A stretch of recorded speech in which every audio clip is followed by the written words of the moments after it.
Alec Rowley to close for Labour. Mr Rowley, please. 6 minutes or thereabouts. Thank you, Presiding Officer. I think it was Disraeli that is quoted as saying there are three types of lies: lies, damn lies and statistics. And when statistics are spun and politicians use statistics to throw back and forward at each other, you can see why Disraeli's comment would seem pertinent and why we have to ensure that's not the case. As Rhoda Grant said in setting out the support for this motion for Labour, that the government are accused of having an advantage that allows them to be able to spin the statistics to suit their specific political narrative. And that is one of the concerns that a number of people have raised today. And I actually think that people will be a bit baffled as to why we are here, because it would have been best to try and resolve this issue, if at all possible. Absolutely. Minister. Does the member not think then that the committee should have accepted Derek Mackay's compromise option?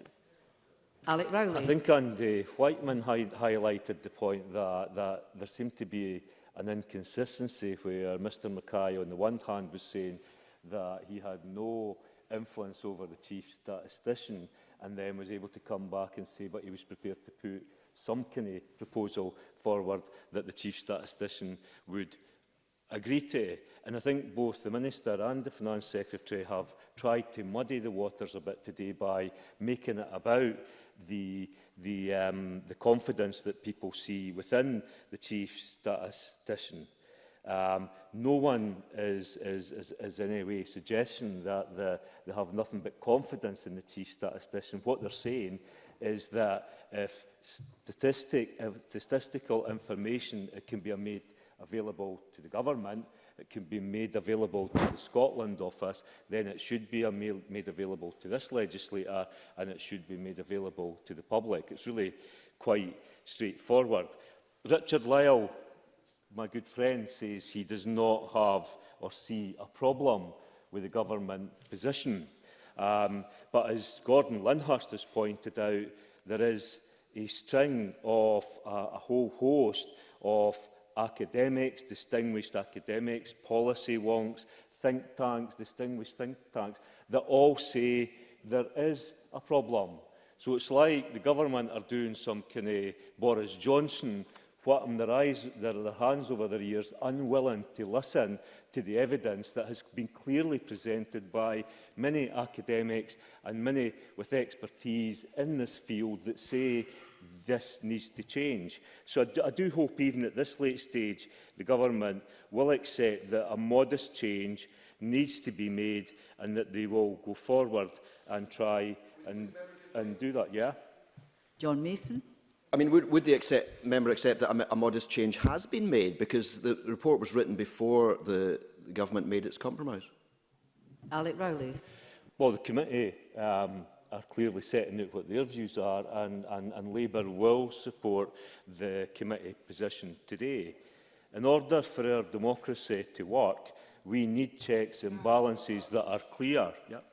Cabinet Secretary. Just for clarity, so I understand, why didn't the Labour executive deny pre-release access when the Labour Party was in office, including Jackie Baillie? Alec Rowley. Well, I mean, firstly, I wasn't part of that executive. Secondly, if you've got a question, if you've got a question for Jackie Baillie, then you should ask Jackie Baillie, not me. Yeah. Jackie Baillie. Perhaps he could communicate to the Cabinet Secretary that this really didn't become a thing till 2017. I would love to be in government all that length of time, but unfortunately we haven't been in government since 2007. Back over to him. Alec Rowley. Cabinet Secretary. Would the same rule apply then to the UK Labour Party, where they are also trying to seek office? Because it's my understanding it won't. Alec Rowley. I think that's the point, and I think it was John Mason that actually made that point, that any of the political parties in here that have aspirations about being in government, they should be aware that this would equally apply to them. And the answer to that is, if this is the right thing to do, then regardless of the political colour of the government, we should do what's right. We should introduce fairness into this system. That's the key point of this. And I would urge and ask the government, think again, let's get this sorted, and as Kate Forbes says, let's then get on to the big issues that impact on people's lives in Scotland. Thank you very much.